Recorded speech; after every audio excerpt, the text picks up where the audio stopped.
আচ্ছা রিফাত ভাই, আপনি কি কারো মায়া করছিলেন? হ্যাঁ ভাই, মায়া করছিলাম, কিন্তু সে আমি সেকেন্ড দিয়ে ব্যাখ্যা পেয়ে গেছে।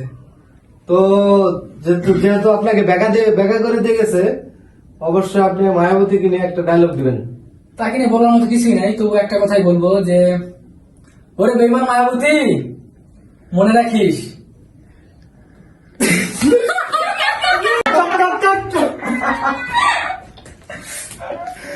ক্যামেরাম্যান ফোকাস করো। কোন আমি কি কমু? ওই যে ডায়লগ দিলাম আমাদের ব্যান্ড মায়াবতী আইছে। নেন কোন আমরা dialogue দেবো না। আচ্ছা নেন কোন, আপনি কোন ক্যামেরা চালিয়ে দাও। আজকে আমাদের বাসায় মায়াবতী আইছে, তাই রিফাত ভাই মায়াবতীকে নিয়ে একটি অসাধারণ ডায়লগ অডিয়েন্সের মাধ্যমে শোনার একটু সবাই। অবশ্যই। হাজারো কষ্টের মাঝে যে আমার হাসির কারণ, তাকে দূর থেকে দেখতে পাই কিন্তু কাছে যাওয়া বারণ।